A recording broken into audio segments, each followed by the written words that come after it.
Assalomu alaykum aziz do'stlar. Bugungi videomizni zudlik bilan boshlaymiz. Chunki sizni ogohlantirishim kerak bo'lgan juda muhim bir yangilik bor. Siz hali ham eski tartiblar bilan yashayapsizmi? Bilmasdan juda katta xatoga yo'l qo'yishingiz mumkin. Bu ma'lumot har bir fuqaro uchun hayotiy ahamiyatga ega va hammaga tegishli. Shuning uchun iltimos hoziroq kanalimizga obuna bo'ling va ushbu videoga like bosing.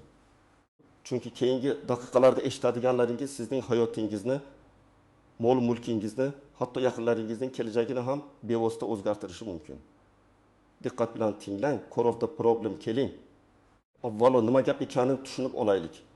Yaqin vaqtgacha biz ko'plab davlat xizmatlaridan foydalanishda, hujjatlarimizni rasmiylashtirishda, mol mulk bilan bog'liq ishlarni hal qilishda asosan an'anaviy usullarga tayanganmiz.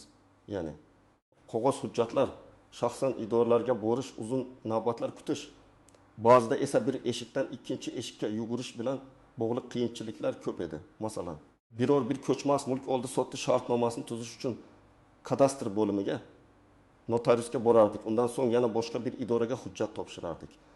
Birgina uyning egasini o'zgartirish jarayoni bir necha hafta, hatto oylar davom etishi mumkin edi. Bu vaqt, asab va resurslarning katta isrofi edi. Sizning har bir qadamingiz qog'oz yuritish bilan bog'liq bo'lib, uning natijasi esa ko'pincha subyektiv omillarga ham bog'liq bo'lardi. Har qanday kichik xato uchun qayta boshqa idoraga borish, hujjatlarni yig'ish kerak bo'lardi. Bu esa doimiy ravishda stress va ortiqcha xarajatlarga olib kelardi. Ammo bugun vaziyat tubdan o'zgardi va o'zgarishda davom etmoqda. Hukumatimizning keng ko'lamli raqamlashtirish dasturlari doirasida mamlakatimizda yagona elektron tizim joriy etilmoqda. Bu tizim sizning shaxsiy ma'lumotlaringizni, mulkingiz haqidagi barcha axborotni, davlat bilan bo'lgan barcha munosabatlaringizni bitta joyda, xavfsiz va shaffof tarzda saqlaydi. Endilikda barcha muhim ma'lumotlar qog'oz ko'rinishidan raqamli formatga o'tkazilmoqda va bu jarayon butun mamlakat bo'ylab shiddat bilan ketmoqda. Oldingi tartiblar endi asta-sekin o'z kuchini yo'qotmoqda. Yangi elektron tizim esa har bir fuqaroning hayotiga chuqur kirib bormoqda. Agar siz bu o'zgarishlarga tayyor bo'lmasangiz, ko'plab muammolarga duch kelishingiz mumkin. Bu muammolar shunchaki qog'ozlarni yig'ish bilan tugamaydi. Balki sizning huquqlaringiz, moliyaviy barqarorligingiz va hatto kelajakdagi imkoniyatlaringizga ta'sir qilishi mumkin. Aynan shuning uchun men bugun siz bilan ushbu muhim mavzu haqida gaplashishga qaror qildim. Готовьтесь, ya'ni tayyorlaning. Mein Partner Detail Breakdown xo'sh, nimalarni bilishingiz kerak? Bu yangi tizim asosan sizning shaxsingizni tasdiqlovchi raqamli profil yaratish va mol mulk bilan bog'liq barcha ma'lumotlarni elektron ro'yxatga olishga qaratilgan. Bu faqatgina pasportingizni elektron shaklga o'tkazish emas, balki sizning barcha huquqlaringiz, majburiyatlaringiz, mol mulkingiz, hattoki masalan bankdagi hisob raqamlaringiz bilan bog'liq ma'lumotlarni ham yagona tizimga bog'lashni nazarda tutadi. Aslini olganda, bu har bir fuqaroning raqamli izini yaratish va uni markazlashtirilgan, o'zaro bog'langan ma'lumotlar bazasida saqlash demakdir. Bu esa davlat idoralari o'rtasidagi axborot almashinuvini tezlashtiradi, byurokratiyani kamaytiradi va korrupsiyaning oldini oladi. Lekin eng muhimi, bu har bir fuqarodan o'z ma'lumotlarining to'g'riligini va to'liqligini shaxsan nazorat qilishni talab qiladi. Kimlar xavotir olishi kerak aslida? Bu o'zgarishlar barcha fuqarolarga tegishli bo'lsa-da, ba'zi toifadagi odamlar ayniqsa diqqatli bo'lishlari shart. Birinchi toifa ko'chmas mulkka ega bo'lganlar. Agar sizda uy, yer uchastkasi, kvartira, do'kon yoki boshqa biron bir ko'chmas mulk bo'lsa, sizning mulkingizning elektron ro'yxatdan o'tganligini tekshirishingiz juda muhim. Tasavvur qiling, Toshkent shahrida yashovchi 15 yoshli Murod aka misolida. U kishi o'zining uyini 1990-yillarda qurgan, hujjatlari eski namunadagi qog'oz shaklida, masalan, mahalliy hokimiyat tomonidan berilgan order yoki qishloq kengashining qarori asosida egalik qilgan. Yangi tizim joriy qilingach, Murod aka bu o'zgarishlarga e'tibor bermadi, chunki u umri davomida hech qanday muammoga duch kelmagan edi. Keyinchalik u kasalligi tufayli uyini sotmoqchi bo'lganda, notariusda uning uyi haqidagi ma'lumotlar elektron bazada yo'qligi yoki noto'g'ri ko'rsatilganligi ma'lum bo'ldi. Chunki uning eski qog'oz hujjatlari yangi elektron tizim talablariga javob bermasdi va raqamli kadastrga kiritilmagan edi. Bu esa oldi-sotdi jarayonni bir necha oyga kechiktirdi va Murod akaga katta ovoragarchilik va qo'shimcha xarajatlar keltirdi. Chunki u dastlab kadastr bo'limiga, keyin esa Dexamga murojaat qilib mulkini qayta ro'yxatdan o'tkazishga majbur bo'ldi. Bu jarayon yangi qonun qoidalariga muvofiq bir necha bosqichli tekshiruvlardan, jumladan joyga chiqib o'lchash va texnik pasportni qayta rasmiylashtirishdan o'tishni talab qiladi. Hatto agar sizning hamma hujjatlaringiz joyida bo'lsa ham, ularni elektron tizimga kiritishda xatoliklar yuzaga kelishi mumkin. Shuning uchun shaxsan o'zingiz tekshirishingiz shart. Bu holatda Murod aka 5 million so'mga yaqin qo'shimcha xarajatga duch keldi. Bunga uning sog'lig'i yomonlashgani uchun dorilarga ketgan pul va yo'qotgan vaqti hisoblanmaydi. Ikkinchi toifa. Yaqin orada davlat xizmatlaridan foydalanishni rejalashtirayotganlar. Masalan, pensiya rasmiylashtirish, farzandingizni bog'chaga yoki maktabga joylashtirish, turli imtiyozlar olish, kredit olish yoki hatto shunchaki tibbiy xizmatlardan foydalanish. Bularning barchasi asta-sekin elektron tizim orqali amalga oshiriladi. Faraz qiling, 30 yoshli Gulnora turmushga chiqib, familiyasini o'zgartirdi. Yangi pasport oldi. Ammo boshqa shaxsiy ma'lumotlari, masalan, diplomidagi yoki ish joyidagi mehnat daftarchasidagi ma'lumotlarda eski familiyasi turibdi. Agar u bu ma'lumotlarni yagona elektron bazada yangilamasdan, masalan, yangi tug'ilgan farzandiga bola puli olish uchun davlat xizmatlari markaziga murojaat qilsa yoki kredit olish uchun bankka murojaat qilsa, uning ma'lumotlari bazadagi ma'lumotlarga mos kelmaganligi sababli uning arizasi rad etilishi mumkin. Bu oddiydek tuyulgan narsa, lekin raqamli tizimda hatto bitta harfning noto'g'ri yo'lishi ham katta muammolarga olib kelishi mumkin. Sababi tizim hamma narsani avtomatik tekshiradi va mos kelmaydigan ma'lumotlarni qabul qilmaydi. Bu esa fuqaroning shaxsini aniqlashda qiyinchilik tug'diradi. Gulnora 2 hafta davomida qog'ozbozlik bilan ovora bo'ldi. O'z ma'lumotlaridagi xatoliklarni to'g'rilatish uchun turli idoralarga borib keldi. Natijada uning arizasi kechikib ko'rib chiqildi va u bola pulini ham kechroq oldi. 3-toifa. Chet elda yashayotgan yoki uzoq muddatga ketgan fuqarolar. Ular ko'pincha mamlakatdagi yangiliklardan bexabar qolishadi. Ammo ularning O'zbekistondagi mol-mulki yoki boshqa huquqlari saqlanib qolgan bo'lsa, bu o'zgarishlar ularga ham tegishli. Masalan, Germaniyada ishlayotgan g'irdim yoshli Sarvar akamizning Toshkentda kvartirasi bor. U shu yerdan turib kvartirasini sotib yubormoqchi. Agar uning mulki elektron tizimda to'liq ro'yxatdan o'tmagan bo'lsa, u masofadan turib hech qanday amalni bajara olmaydi. Hatto ishonchli vakil orqali ham buni hal qilish qiyinlashadi. Chunki tizim hamma ma'lumotlarning bir xil bo'lishini talab qiladi. Sarvar akamizga kelib hujjatlarni shaxsan rasmiylashtirish kerak bo'ladi. Bu esa uning ishiga va moliyaviy ahvoliga salbiy ta'sir ko'rsatadi. Chunki u ishini tashlab minglab yevro xarajat qilib O'zbekistonga kelishga majbur bo'ladi. Bu esa xorijdagi fuqarolarimiz uchun ko'proq muammo tug'dirishi mumkin. Chunki ular tez-tez hujjatlarni yangilab turish yoki tizimni tekshirish imkoniyatiga ega emaslar. Shuningdek, ularning nomiga keladigan soliqlarni to'lashda ham muammolar yuzaga kelishi mumkin.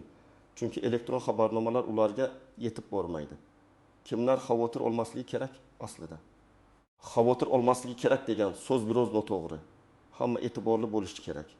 Ammo agar siz yaqinda barcha hujjatlaringizni yangilagan bo'lsangiz, masalan, biometrik pasport, ID karta olgan bo'lsangiz, mol-mulkingizni yaqinda ro'yxatdan o'tkazgan bo'lsangiz, davlat xizmatlaridan yagona interaktiv davlat xizmatlari portali My Tongogubuz orqali faol foydalanayotgan bo'lsangiz, unda sizda ehtimol jiddiy muammolar bo'lmasligi mumkin. Chunki bu platformalar allaqachon yangi tizimga integratsiyalashgan va sizning ma'lumotlaringiz avtomatik ravishda elektron bazaga kiritilgan bo'lishi ehtimoli yuqori. Lekin shunday bo'lsa ham profilaktika uchun barcha ma'lumotlaringizning to'g'riligini tekshirib qo'yish ortiqchalik qilmaydi. Unutmang, ehtiyot shart. Hatto eng yangi tizimlarda ham texnik nosozliklar yoki inson omili sababli xatolar yuzaga kelishi mumkin. Masalan, tizimga kirituvchi operatorning beparvoligi yoki ma'lumotlarni o'tkazishdagi texnik nosozlik tufayli ham kichik xatoliklar paydo bo'lishi mumkin. Bunday xatolarni o'z vaqtida aniqlash va tuzatish kelajakdagi katta muammolarning oldini oladi. Main part 2. Exceptions, pitfalls and unobvious nuances. Bu yerda bir nechta muhim istisnolar, tuzoqlar va ko'pchilik e'tibor bermaydigan nozik jihatlar mavjud. Birinchidan, vorislik bilan bog'liq masalalar. Agar siz yaqinda merosxo'r bo'lgan bo'lsangiz yoki kelajakda meros olish ehtimolingiz mavjud bo'lsa, diqqatli bo'ling. Meros qoldiruvchining mulki elektron bazada to'g'ri aks etmagan bo'lishi mumkin. Masalan, bobosi vafot etgan 25 yoshli Dilshodning holatini ko'raylik. Bobosining uy-joy hujjatlari juda eski bo'lib, uning vafotidan so'ng merosni rasmiylashtirish jarayonida bir qator qiyinchiliklar yuzaga keldi.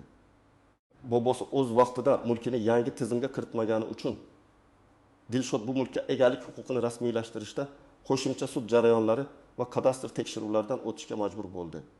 Bu unga nafaqat vaqt, balki 5 million so'mdan ortiq pul yo'qotishiga sabab bo'ldi.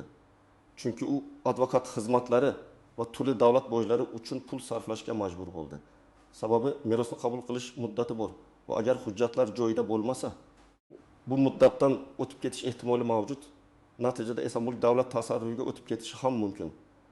Hatto sud orqali ham merosni qaytarib olish uzoq va qimmatga tushishi mumkin. Ikkinchidan, shaxsiy ma'lumotlarning aniqligi.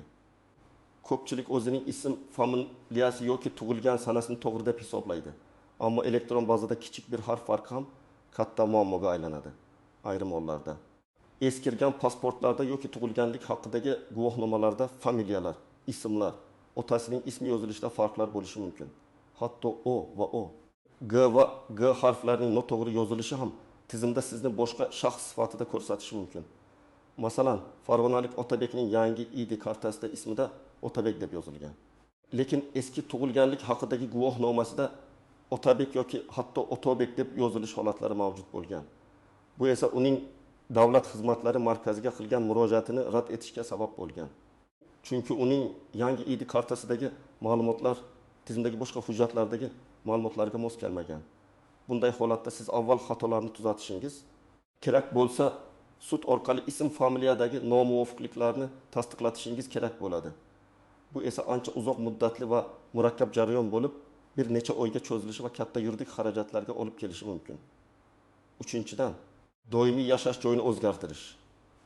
Agar siz bir viloyatdan ikkinchi viloyatga ko'chib o'tgan bo'lsangiz va propiskangizni yangilagan bo'lsangiz, lekin ilgari egalik qilgan mol mulkingizni yangi yashash joyingizda ro'yxatdan o'tkazmagan bo'lsangiz, kelajakda muammolar yuzaga kelishi mumkin. Tizim sizni bir joyda, mulkingizni esa boshqa joyda ko'rsatishi mumkin. Bu esa mulk bilan bog'liq har qanday operatsiyalarni murakkablashtiradi. Masalan, Toshkentdan Samarqandga ko'chib kelgan Diyorbek o'zining Toshkentdagi uyini saqlab qoldi. U Samarqandda ro'yxatdan o'tganiga qaramay, Toshkentdagi uyi bo'yicha soliq ma'lumotlari yoki kommunal xizmatlar bilan bog'liq ogohlantirishlar unga yetib bormay qoldi. Chunki ular eski manzil bo'yicha yuborilgan. Natijada u muddati o'tgan to'lovlar uchun jarimaga tortildi va hatto uyi bilan bog'liq elektron bazadagi ma'lumotlarda ham yangilanishlar yuzaga kelmadi. Bu esa uning mulki davlat tomonidan qarzdorlikka ega mulk sifatida qayd etilishiga olib keldi. Bu shaxsiy ma'lumotlar va mulk ma'lumotlari orasidagi nomuvofiqlik bo'lib, yirik moliyaviy sanksiyalarga olib kelishi mumkin. 4-dan, yuridik shaxslarga tegishli mulklar. Bu video asosan jismoniy shaxslar uchun mo'ljallangan bo'lsa-da, agar sizda shaxsiy biznesingiz bo'lsa va uning nomiga ro'yxatdan o'tgan mulklar mavjud bo'lsa, ushbu mulklarning ham elektron tizimda to'g'ri aks etganligini tekshirishni unutmang. Chunki korxonaning mulk huquqiga doir ma'lumotlar ham yagona reyestrga kiritilishi shart. Har qanday aksiyadorlik jamiyatlari, mas'uliyati cheklangan jamiyatlar yoki xususiy korxonalarning asosiy vositalari va ko'chmas mulklari to'liq ro'yxatdan o'tgan bo'lishi kerak. Aks holda kelajakda bino inshootlarini sotish, ijaraga berish yoki garovga qo'yishda katta muammolar yuzaga kelishi mumkin. Hatto audit tekshiruvlarida ham ushbu mulklarning elektron bazada to'g'ri aks etmaganligi katta muammolarni keltirib chiqarishi, hisobotlarda nomuvofiqliklarni yuzaga keltirishi mumkin. Bu esa korxonaning moliyaviy barqarorligiga salbiy ta'sir qiladi va turli huquqiy sanksiyalarga sabab bo'lishi mumkin. Practical advice. Specific steps on what the viewer should do. Xo'sh, bu holatda aniq nima qilish kerak? Qo'rquvga tushmang, aksincha hoziroq harakatga tushing. Men sizga aniq bosqichma-bosqich ko'rsatma beraman. Birinchi qadam. O'zingizning shaxsiy ma'lumotlaringizni tekshiring. Qayerga borish kerak? Davlat xizmatlari markaziga DXM boring yoki yagona interaktiv davlat xizmatlari portaliga myton.uz kirib, o'z shaxsiy kabinetingiz orqali ma'lumotlaringizni tekshiring. Bu eng qulay va tezkor yo'l. Nima hujjatlar kerak? ID karta yoki pasport, tug'ilganlik haqidagi guvohnoma agar eskisida xatolik bo'lsa, nikoh yoki nikohni bekor qilish haqidagi guvohnoma, familiya o'zgargan bo'lsa, asl hujjatlarning nusxalari va aslari kerak bo'ladi. Nima yozish kerak? Agar MyBook'imiz orqali tekshirsangiz, shaxsiy kabinetingizda sizning asosiy ma'lumotlaringiz avtomatik ravishda ko'rinadi. Ularni diqqat bilan har bir harf, har bir raqamgacha tekshiring. Agar u yerda xatoliklar yoki eski ma'lumotlar bo'lsa, DXMga murojaat qilib, xatolarni tuzatish bo'yicha ariza yozishingiz kerak bo'ladi. Arizangizda qaysi ma'lumotda xatolik borligini va uni qanday tuzatish kerakligini aniq ko'rsating. Masalan, familiyamda harf xatosi bor, Otabek emas. Otabek bo'lishi kerak deb batafsil izoh bering va tasdiqlovchi hujjatlarni ilova qiling. Ikkinchi qadam, o'z mol-mulkingizni tekshiring. Qayerga borish kerak? Kadastr agentligining tuman, shahar bo'limlariga yoki DXMga boring. Yoki kadastr agentligining rasmiy veb-sayti i-kadastr.uz orqali elektron shaklda tekshirishingiz mumkin. Bu sayt sizga mulkingizning elektron ro'yxatdan o'tgan-o'tmaganligini tezda aniqlash imkonini beradi. Nima hujjatlar kerak? Ko'chmas mulkka egalik huquqini tasdiqlovchi barcha hujjatlar. Kadastr pasporti, order, oldi-sotdi shartnomasi, meros guvohnomasi, sud qarori va shuningdek ID karta, pasport. Bularning barchasining asl nusxalari va ularning nusxalari ham zarur bo'ladi. Nima yozish kerak? Agar my.gf.uz yoki e-kadastr.uz orqali ma'lumotlaringiz to'liq emasligini yoki umuman yo'qligini aniqlasangiz, DXMga murojaat qilib, mol-mulkingizni yagona elektron reyestrga kiritish yoki mavjud ma'lumotlardagi xatoliklarni tuzatish bo'yicha ariza yozishingiz kerak. Arizada mulkingizning to'liq manzili, turi, uy, kvartira, yer uchastkasi, kadastr raqami agar mavjud bo'lsa va unga egalik huquqini tasdiqlovchi hujjatlarning rekvizitlarini, raqami, sanasi kim tomonidan berilganligi aniq ko'rsating. Barcha tasdiqlovchi hujjatlarni arizaga ilova qiling. 3-qadam, elektron raqamli imzo oling. Qayerga borish kerak? Davlat soliq qo'mitasining davlat xizmatlari markazlari yoki yagona reyestr markaziga murojaat qiling. Ko'pgina banklar ham olishda yordam berishadi. Bu juda muhim qadam. Chunki sizning raqamli shaxsingizni tasdiqlaydi. Nima hujjatlar kerak? ID karta, pasport, soliq identifikatsiya raqami istar. Agar mavjud bo'lsa, nima yozish kerak? Elektron raqamli imzo olish uchun ariza namunasi DXMda mavjud. Siz shunchaki shaxsiy ma'lumotlaringizni to'ldirasiz va tasdiqlaysiz. Orqali siz ko'plab davlat xizmatlaridan masofadan turib foydalana olasiz. Bu sizga kelajakda juda ko'p vaqt va asablarni tejaydi. Masalan, soliq deklaratsiyasini topshirish, kommunal to'lovlarni amalga oshirish, korxona ochish va yopish kabi xizmatlarni uydan chiqmasdan hal qilishingiz mumkin. 4-qadam, doimiy ravishda yangiliklardan xabardor bo'lib turing. Davlat xizmatlari agentligi, Adliya vazirligi, kadastr agentligi, soliq qo'mitasining rasmiy veb-saytlarini muntazam ravishda kuzatib boring. Ularning Telegram kanallariga obuna bo'ling, chunki yangi qoidalar, o'zgarishlar va amalga oshirish muddatlari doimiy ravishda e'lon qilinadi. Har bir yangi o'zgarishni o'z vaqtida bilish sizni ortiqcha muammolardan himoya qiladi va keraksiz xarajatlardan qutqaradi. Unutmang, axborotga ega bo'lish bu kuch. 5-qadam, yaqinlaringizga yordam bering. Ayniqsa, yoshi kattalar, texnologiyadan unchalik foydalana olmaydigan qarindoshlaringiz bo'lsa, ularning ma'lumotlarini tekshirishda va hujjatlarni rasmiylashtirishda yordam bering.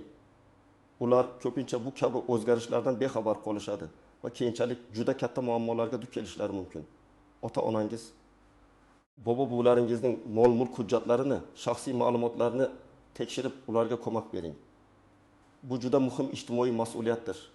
Chunki ularning mulki yoki huquqlarini yo'qotishi butun oilaning moliyaviy ahvoliga salbiy ta'sir ko'rsatishi mumkin. Conclusion and final hook xulosa qilib aytganda, aziz do'stlar, raqamli O'zbekiston qurilmoqda va bu jarayon har birimizdan faol ishtirok etishni talab qiladi. Endi qog'oz emas, raqamli ma'lumotlar ustuvor. O'z vaqtida tayyorgarlik ko'rish orqali siz nafaqat o'zingizni, balki oilangizni ham kelajakdagi turli noxushliklardan himoya qilgan bo'lasiz. Bu shunchaki ogohlantirish emas, bu imkoniyat. Imkoniyatki o'z hayotingizni yanada shaffof, qulay va xavfsiz qilish imkoniyati. Ushbu ma'lumotlar siz uchun foydali bo'ldi degan umiddaman. Sizning bu boradagi fikrlaringiz va tajribangiz qanday? Izohlarda o'z fikrlaringizni yozib qoldiring. Bu boshqa tomoshabinlar uchun ham foydali bo'lishi mumkin. Videomizga like bosing va kanalimizga obuna bo'lishni unutmang. Zero biz kelajakda ham siz uchun shunday muhim va dolzarb ma'lumotlarni taqdim etishda davom etamiz. o'z kelajagingiz uchun hoziroq tayyorlaning. Keyingi videolarda ko'rishguncha.